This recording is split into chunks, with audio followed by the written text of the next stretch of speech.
हम दिखाएंगे आपको 36 किला, हर खबर पर हमारी नजर। नमस्कार।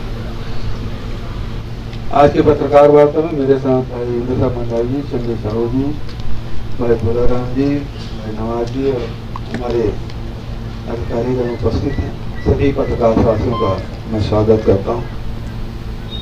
कुची विधानसभा के भेंट मुलाकात कार्यक्रम में कल छुरिया और चिल्हाटी दो जगह भेंट मुलाकात कार्यक्रम और उसके बाद सामाजिक संगठनों से भी मुलाकात हुई और अभी तक के लगभग 43 विधानसभा हम लोग कंप्लीट कर चुके हैं।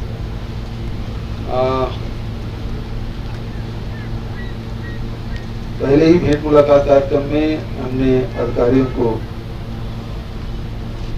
सचेत किया था कि ये जितने भी हमारी योजनाएं हैं उसके हितग्राहियों को उसका बराबर लाभ मिले और नहीं यदि किसी प्रकार से कोताही बरती जा रही तो उसके खिलाफ सख्त कार्रवाई की जाएगी। कल भेंट मुलाकात कार्यक्रम के दौरान तेंदुपत्ता संग्राहकों के द्वारा शिकायतें की गई। एक महिला ने शिकायत की, फिर मैंने कई और लोगों से पूछा, जानकारी मिली कि उसे किस प्रकार से उसके खाते में पैसा नहीं आया है, तो मैंने जांच के निर्देश दे दिए हैं। 8 दिन के भीतर में सभी जितने भी तेंदुपत्ता संग्राहक हैं उससे व्यक्तिगत रूप से पूछताछ करके उनके खाते में पैसा पहुंचा है नहीं पहुंचा है, एक एक की रिपोर्ट लेने के लिए मैंने कहा और यदि गलत पाया जाता है तो संबंधित व्यक्ति के खिलाफ कार्रवाई की।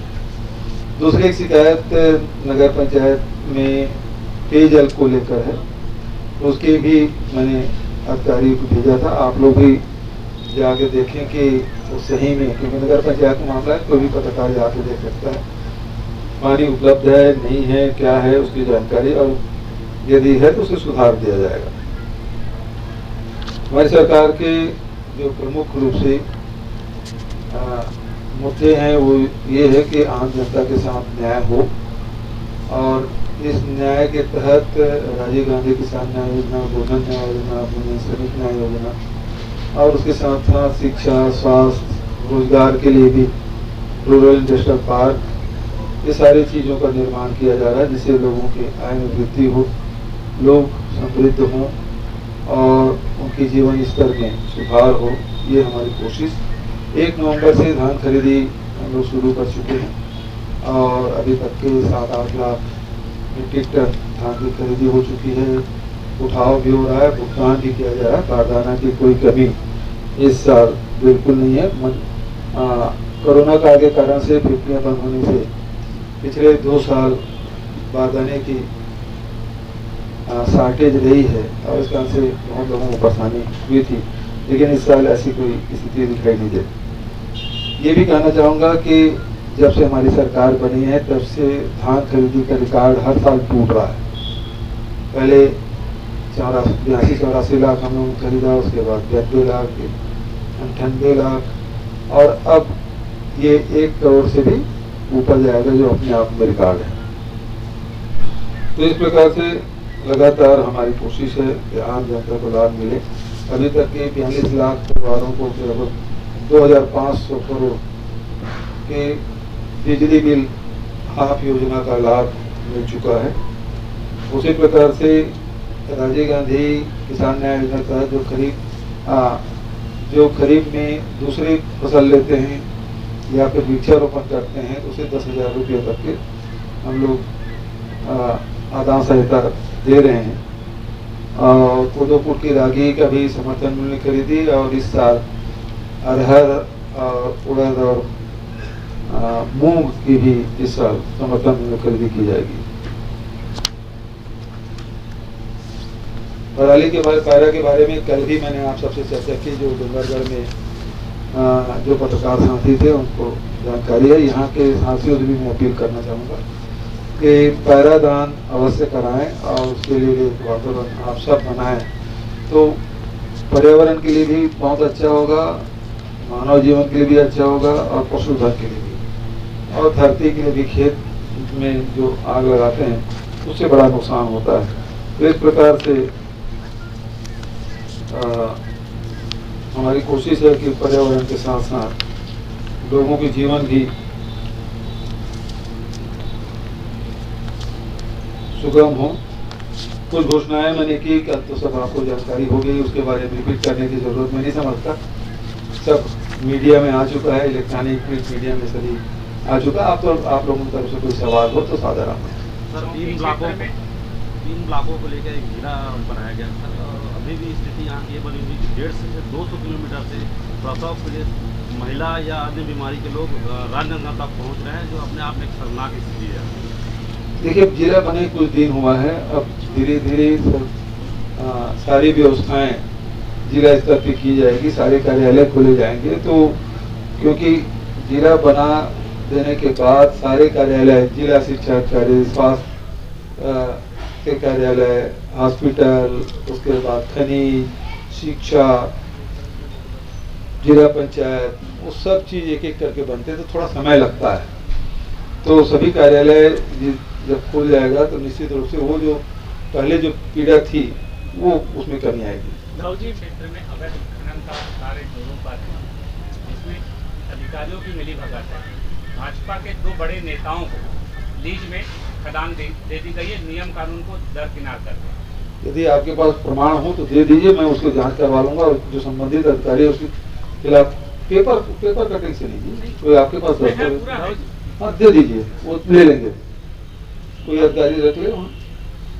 आदरणीय, मेरा सवाल है, मैं देशबंधु समाचार पत्र से दीपांकर खोबरागड़े। जी बताएं।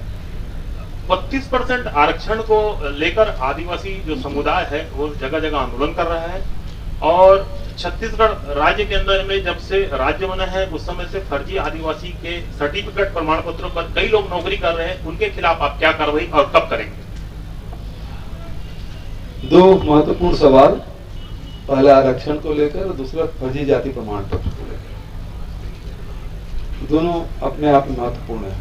जहां तक के आरक्षण की बात है, 32% आरक्षण के बाद तो छत्तीसगढ़ बना उसके बाद से लागू हो जाना चाहिए। भारत सरकार 2004 या 2005 में पत्र लिखा था और उसको दबा कर रखे थे रमन सिंह जी, और पूरा 8 साल दबा करते, मतलब 2012 में फिर जब आदिवासी आंदोलन किए 11 में, तब जाके लागू किया। और वो भी जो ऐसे लागू किया जिससे वो स्टे मिल जाए, और हुआ यही, कोर्ट में चलता रहा। 2012 के से लेके 2018 तक के उनकी सरकार रही, लेकिन एक भी एडिशनल डॉक्यूमेंट वो कोर्ट में जमा नहीं किए जिससे प्रमाणित कर सके कि उन्होंने जो कदम उठाया, राज्य सरकार ने कदम उठाया, वो सही है। और इसी बिना पे वो जो निर्णय था रमन सरकार का, उसको कोर्ट ने खारिज कर दिया। खारिज करने के बाद स्थिति ये बनी कि जो मध्य प्रदेश में जो आरक्षण की नीति थी वो लागू हो गया। तो इसके कारण से लोग मेरे पास आदिवासी समाज के जनप्रतिनिधि सारे लोग 3 या 4 मीटिंग मेरी हुई, और उसमें मैंने आश्वस्त किया जो संविधान में व्यवस्था उसको हम लागू करेंगे। और उस समय भी बहुत सारे जो संगठन के लोग हैं उन्होंने कहा कि, मैंने कहा एक रास्ता है अध्यादेश लाने का, दूसरा विधानसभा का। उन्होंने कहा अध्यादेश मतलब ये विशेष सत्र बुलाइए। विशेष सत्र की तैयारी हम लोगों ने किया। अब वो सत्र बुलाने के पहले हम लोगों को कैबिनेट में अप्रूवल लेना है, कैबिनेट के पहले हमको TAC ट्राइबल एडवाइजरी कमेटी की भी मीटिंग करना है। तो सारी तैयारी करने में समय लगता है, और इसलिए हमने 1-2 दिसंबर को, चूंकि अब 1 दिसंबर 2 दिन का इसलिए करना पड़ा क्योंकि मनोज मंडावी जी हमारी विधानसभा के उपाध्यक्ष थे, उनको श्रद्धांजलि देनी होगी, और दूसरे दिन फिर इसमें चर्चा होगी, इसलिए हमने 2 दिन का रखा। लेकिन अब हमारे आदिवासी समाज के लोग बहुत भोले भाले होते हैं, और इसमें कुछ लोग विघ्न संतोषी लोग घुस के उनको बरगलाने का तत्काल बुलाना चाहिए। तो तैयारी करनी पड़ेगी, आपको तैयारी के लिए समय चाहिए। और कोई अब 15-20 दिन में ऐसा कुछ नहीं हो सकता जिससे 15-20 दिन के समय में कोई पहाड़ टूटने वाला नहीं है जिसे तत्काल कर दिया है। उसी तैयारी लगेगी। भाई TAC बैठक बुलाना है, TAC बैठक बुलाने के लिए मतलब ये है कैबिनेट में तत्काल बुला सकता हूँ, लेकिन TAC बैठक है उसको आपको 8 दिन का समय देना ही पड़ेगा, उसको नोटिस देना पड़ेगा, तब आप बुला सकते हैं। उसके पहले आप 60 नोटिस में आप नहीं बुला सकते TAC बैठक, उसमें नियम है। और कैबिनेट की बैठक मैं तो अभी चाहूँगा तो शाम को बैठक में चलो आ जाओ, कि कैबिनेट के लिए अलग है, टीएसी के लिए अलग है, तो विधानसभा की उसके प्रोसेस है, विधानसभा अध्यक्ष के पास है, राज्यपाल से अनुमति, ये सारी चीज़ें सबको प्रधान है। अब ये कुछ लोग बोलेंगे तत्काल बुलाना चाहिए, इसे वो भड़का के फिर गांव-गांव में बैठक करके बोलेंगे आप आंदोलन में नहीं जाओगे तो आपको दंड किया जाएगा। तो ये कुछ ऐसे लोग हैं जो समाज में घुस गए हैं और जो बरगलाने का काम कर रहे हैं। भारतीय जनता पार्टी समय इन लोगों का मुंह नहीं खुलता था, मतलब 2004 का आदेश है, 2011 तक के वो लोग चुप बैठे रहे, 7 साल कम नहीं होता, और यहाँ 15 दिन की रुकने के लिए तैयार नहीं। ये बड़ी हास्यास्पद स्थिति है। पूरे समाज को मैंने आश्वस्त किया, सार्वजनिक रूप से बोला कि जो संविधान में व्यवस्था है, चाहे अनुसूचित जाति का है, जनजाति का है, पिछड़े वर्ग का है, जो प्रावधान है, जो ईडब्ल्यूएस के जो प्रावधान भारत सरकार ने किया है, वो सब हम दे के रहेंगे। तो इसके लिए मैंने सार्वजनिक रूप से कहा है और अभी भी आपसे कहा, आपके माध्यम से पूरे प्रदेश को कह रहा हूँ, निश्चिंत रहें। अच्छा, अब इधर हो रहा है, थोड़ा इधर भी हो रहा है सर। अच्छा एक मिनट, फर्जीवाड़ा, एक ही सवाल बहुत लंबा हो गया था। फर्जीवाड़ा के मामले में इसकी कमेटी है और उसके समय समय पे ट्राइबल एडवाइजरी कमेटी में भी ये बात उठती है और लगातार उसकी समीक्षा भी होती है। पुलिस विभाग के द्वारा भी समीक्षा की जाती है और सामान्य प्रशासन विभाग के द्वारा भी समीक्षा की जाती है और लगातार उसमें कार्रवाई भी हो रही है। तो फर्जी जाति प्रमाण पत्र के मामले में अनेक बैठकें हुई है और उसमें हम लोग कार्रवाई कर रहे हैं। और सबसे बड़ा फर्जी वाला तो आप जानते हैं, 15 साल रमन सिंह कुछ नहीं कर पाया, जिसके बदौलत तो चुनाव जीत के आए थे, हमारे ही कार्यकाल में हुआ। उससे बड़ा प्रमाण और क्या होगा? सर मैं प्रयत्न कर रहा हूं। इधर उसके बाद राव जी, छत्तीसगढ़ के लिए काफी महत्वपूर्ण है शिवनाथ नदी, और आपने नदियों के संरक्षण के लिए आपकी सरकार काफी कुछ कर रही है। अभी हाल ही में शिवनाथ नदी जहाँ से निकली वहाँ से दर्शन करके आए हैं पूरे इसके साथ, तो पर्यटन के दृष्टिकोण से मोगरा बराज के जो आसपास एरिया उसको डेवलप करना चाहेंगे, बहुत शानदार हो। देखिए, सबसे पहली बात यह है कि नदी 12 मासी बहे, नदियों का पुनर्जीवन हो, पुनर्जीवित हो, इसके लिए हम लोग नरवा कार्यक्रम किए हैं। जितने भी नदी हैं उसके और नाले हैं, तो नालों में हम लोग नरवा कार्यक्रम लिए हैं और अभी तक के लाखों नहीं करोड़ों स्ट्रक्चर बनाए हैं। फॉरेस्ट डिपार्टमेंट ने बहुत ही व्यापक रूप से उसमें कार्रवाई की है और अभी तक के हम लोग लगभग 1500 नाले, शायद आंकड़े में थोड़ा सा भूल रहा हूँ, लेकिन 1500 के आसपास हम लोग नाले इसमें नरवा कार्यक्रम के तहत उसमें बहुत सारे स्ट्रक्चर खड़े किए हैं, कच्ची पक्की, और उसका लाभ मिला है। कहीं कहीं तो ये है कि खासकर फॉरेस्ट वाले इलाके में 2 फीट तक के वाटर रिचार्जिंग हुआ है और मैदानी हिस्से में जहाँ नरवा प्रोजेक्ट में 7 इंच तक के उसमें 7 सेंटीमीटर तक के उसके रिचार्ज हुआ है। तो अब इसमें अंतर इसलिए आया है कि हम यदि मैदानी हिस्से में देखें तो ये वाटर रिचार्जिंग कम क्यों हुआ, उसका कारण ये है कि चाहे वो खेती में हो चाहे पेयजल में उसका उपयोग होता है, फॉरेस्ट वाले एरिया में उसका केवल वो रिचार्ज होता है। तो फॉरेस्ट एरिया में भी रिचार्ज होगा तो वनों को भी और वन्य पशु को भी लाभ मिलेगा, जमीन में नमी रहेगी और हरियाली रहेगी, तो जितने भी हम लोग मतलब इकोसिस्टम है वो ठीक होगा। और जब हमारे पहाड़ी नाले रिचार्ज होंगे, ट्रीटमेंट होगा उसका, तो समझ लीजिए कि आपकी नदियाँ भी उसका ड्यूरेशन है जो पानी रहने का, जो फरवरी मार्च सूख रहा है वो फिर मार्च अप्रैल तक जाएगा। तो इस प्रकार से यदि सभी नाले हम रिचार्ज कर लेंगे, कुछ वर्षों में संभव है, तो फिर हमारे नदी, बहुत सारी नदी 12 मासी हो जाएगा। और फिर पर्यटन के लिए फिर सर मैं प्रयत्न दर्पण दैनिक समाचार पत्र की ओर से सलमान का सर, एक योजना थी डीजी दुनिया, जिसके तहत शासकीय हाई सेकेंडरी स्कूल और सेकेंडरी स्कूलों में डिजिटल माध्यम से शिक्षा प्रणाली को व्यवस्थित किया गया था। वो डिजिटल व्यवस्था आज कहीं दिखाई नहीं देती, चाहे वो हाई सेकेंडरी स्कूल हो या सेकेंडरी स्कूल। लैपटॉप वैसी के वैसी पड़े हुए हैं, लैब बने हुए हैं, अरबों रुपया का खर्च हुआ है, लेकिन छात्र छात्राओं को इसका लाभ डिजिटल दुनिया का लाभ या डिजिटल भारत का लाभ नहीं मिल पा रहा है छत्तीसगढ़। देखिए, उसकी शुरुआत हुई थी और कई जगह मैंने भी निरीक्षण किया तो उसका लाभ ले रहे थे। अब यदि आपने जानकारी दी है तो इसके फिर से परिचय करा लेते हैं। राव जी, क्षेत्रीय विकास के बल पर नक्सलवाद का खात्मा, इस दिशा पे सरकार क्या कर रही है और क्या प्रोग्रेस है, और नक्सलवाद की वस्तु स्थिति इस समय क्या मानती है सरकार? बहुत देर बाद ये सवाल आया है और कई दिनों बाद सवाल आया है, लेकिन विलंब से आया ना। पहला सवाल तो रमन सिंह से यही रहता था। पत्रकारों का भी पहला एजेंडा वही रहता था, मीडिया हाउस के कोई भी उसको फर्स्ट एजेंडा रहता था, बेग बंधा रहता था पत्रकारों का, कब घटना हो। और मीडिया हाउस बदल गया, घटनाएं कम होने लगी तो एजेंडा दूसरा हो गया। उसका कारण यही है कि देखिए कि एक जो नीति में जो परिवर्तन किया हम लोगों ने, एक समय था जब सड़कें बनती थी तो आदिवासी समझते थे कि ये पैरामिलिट्री फोर्स के आने जाने के लिए। अब वो दृष्टि बदली है। अब दृष्टि ये है कि ये हमारे आवागमन के लिए। क्यों? क्योंकि अब आदिवासी को तेंदुपत्ता 4000 प्रतिमाना बोरा के दर से 65 प्रकार के लघु रुपये, ऋण माफी, धान खरीदी, राजीव गांधी किसान न्याय योजना, गोधन न्याय योजना, श्रमिक न्याय योजना, तो ये सारे पैसे अभी तक 1.5 लाख करोड़ रुपया अभी तक के हमने डायरेक्ट ट्रांसफर किया है। तो इसका फायदा ये हुआ कि लोगों के पास अब मोबाइल भी होने लगे, मोटरसाइकिल भी होने लगे।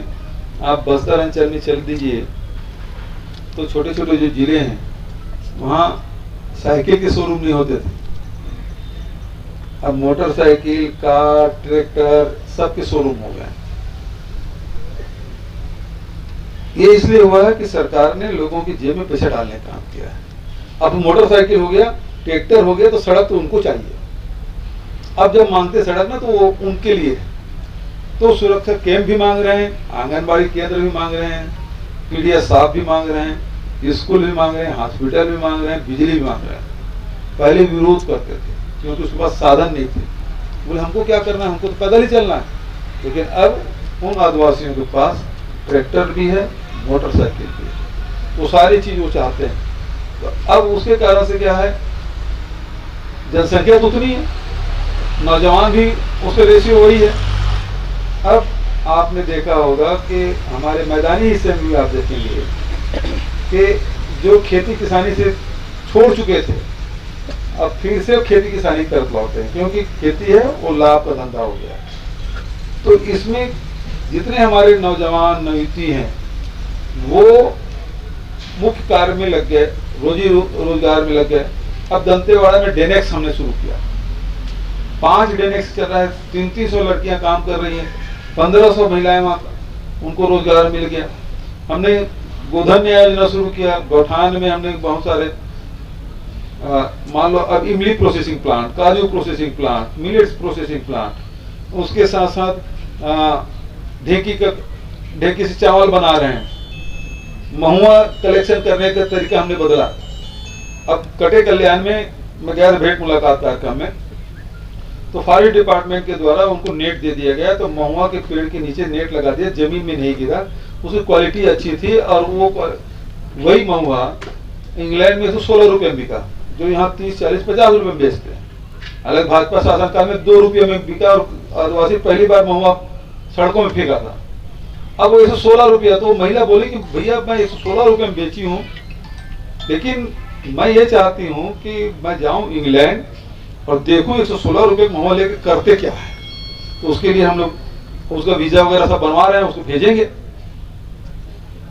तो अभी जैसे काजू प्रोसेसिंग प्लांट के 2 महिलाएं हैं, वो सिंगापुर जाके बड़े औद्योगिक पूरी दुनिया भर के जो बड़े उद्योगपति आए थे उसके सामने प्रेजेंटेशन दी। कोरबा में जो महिलाएं हैं जो वन औषधि बना रहे हैं और उसका ट्रांजैक्शन लाखों में है, वो लोग गए, वो प्रेजेंटेशन देकर आई। 4 महिलाएं गई थी छत्तीसगढ़ से, 2 कोरबा से और 2 बस्तर से, और दोनों अंतर्राष्ट्रीय स्टेज में जाके प्रेजेंटेशन करके आए। उसका आत्मविश्वास देखिए, तो ये इन सब कारणों से अब बदलाव आया है। अभी पूरा बस्तर हो, सरगुजा हो, जहां भी गए हो, इधर भी आया हो तो दो चीज मांग रहे हैं, या तो हमें स्वामी आत्मानंद अंग्रेजी स्कूल दे दो ताकि हमारे बच्चे पढ़ सकें, दूसरा बैंक मांग रहे हैं। यहाँ भी आया हूँ तो बोले हमको कोऑपरेटिव बैंक दो, क्योंकि बैंक में इतना भीड़ हो जाता है। नहीं पहले तो बैंक के कर्मचारी देख के चपरासी देखते थे, गांव घर आदमी घर में छोड़ के खेत चला जाता था, क्योंकि उसको पता था रिकवरी नोटिस आने वाला है। और अभी हर आदमी बैंक से जुड़ा हुआ है, क्योंकि वो हर योजना के तहत उसके खाते में पैसा आ रहा है। बहुत सारे ऐसे लोग थे पता नहीं भूपे थे कहाँ पैसा ला रहे थे, फिर आगे के पैसा गया, काम में पैसा समझ नहीं आया, लेकिन पैसा आगे मोर खाता में फिर मैसेज आया।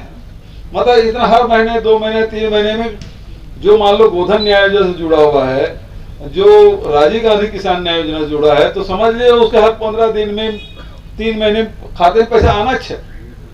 तो ये परिवर्तन आया है और इस कारण से नक्सली है पीछे, क्योंकि नौजवान तो उतने हैं, बुढ़े लोग तो नक्सली भर्ती नहीं होंगे, जवान ही लोग भर्ती होते हैं, और जवानों को सब काम मिल गया तो वो सब इधर आ गए, तो उनकी भर्ती भी प्रक्रिया रुक गई और लोग काम में लग गए। तो उसका जो जन मिलिशिया है और ये क्या बोलते हैं उसको, गांव में रहते संगम सदस्य, और उसकी संख्या में कमी हो तो लिंक टूट गया, घटनाओं में कमी आई। ठीक है, ये हमारी नीति है और इस कारण से फर्क आया। दाऊद जी और भी करोगे आप लोग मिलकर करो ना, आपका शहर है, करना चाहिए, हमेशा रहना चाहिए। पहले बात अच्छा सियान आदमी पूजा कर, एक बात सुनिए सर, कि जो बारदाना है सरकार खरीदेगी देगी किसानों को कि सरकार देगी?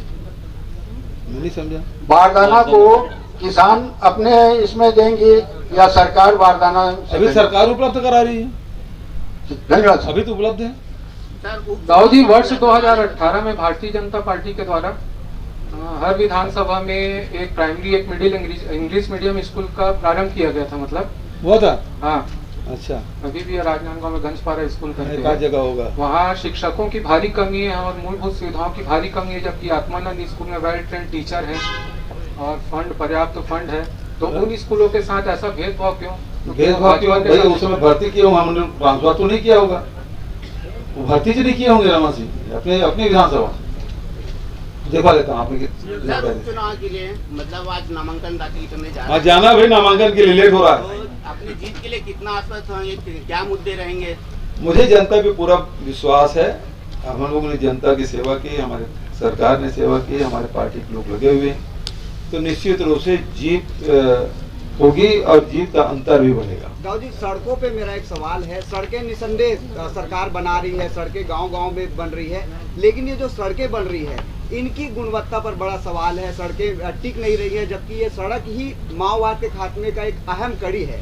तो सड़क कई शिकायत करिए, हम जांच करा देंगे, गुणवत्ता में कोई समझौता नहीं। मानपुर इलाके में बुकमरका की सड़क है सर, पिछले नोट करो भाई, 3.5-4 साल से वो अधूरा है, अभी अधूरा है वो अलग बात है, लेकिन गुणवत्ता में कोई औंधी इलाके का घोटिया का बिल्कुल दे दीजिए, लिख के दे दीजिए, मैं उसकी जांच कराऊंगा। शिक्षा विभाग में कहीं न कहीं आप विशेष ध्यान देते हैं। मैं प्रमोद बोल रहा हूँ बंसल जी से, आपका विशेष फोकस रहता है शिक्षा विभाग में। राज्य सरकार की लगभग 77 ऐसी योजनाएं हैं जिसमें प्रशिक्षण ही दिया जाता है, चाहे आत्म कौशल के लिए हो या बालवाड़ी हो।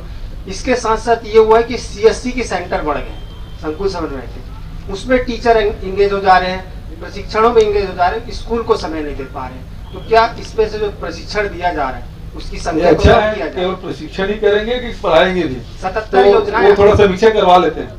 मेरा भी एक प्रश्न है, भेड़ मुलाकात में आप जनता को लेकर काफी संवेदनशील रहते हैं जी, लेकिन ये देखा जा रहा है, मैं लगातार दौरे पे हूँ कि खड़िया पाउच पानी पाउच जिसमें निर्माण पट्टी है, नहीं एक्सपायरी डेट है, पानी पाउच भी लाया हूँ मैं, ये पानी जा रहा था जनता।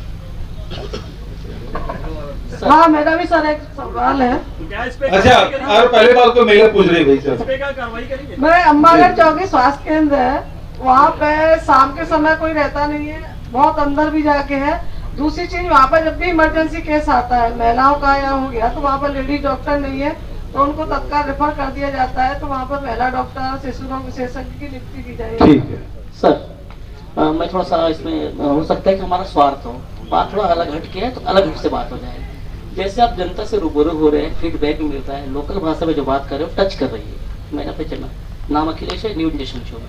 तो जैसे आप फीडबैक ले रहे हैं, आपको रिव्यू जो आ रहे हैं, तो क्यों ना हमारा एक डेलीगेशन पार्टी बने राजनांदगांव के कुछ पत्रकारों का, हम दूसरे प्रदेश जाए, हम अपने प्रदेश में जो आप काम कर रहे हैं उसकी कितनी गुणवत्ता है, क्या है, हम उनसे सुने, उनका काम देखें और उनसे सीख के कि हमारा, आप जैसे बोल रहे हैं कि हम पूरे दौरा करना चाहते हैं, जी बिल्कुल बिल्कुल व्यवस्था करा दें। Thank you. चलिए बहुत बहुत धन्यवाद। चलो ठीक, धन्यवाद। चलो आप लोग यात्रा में भेज रहे हैं तो कागज ले लो। हम दिखाएंगे आपको 36 किला, हर खबर पर हमारी नजर।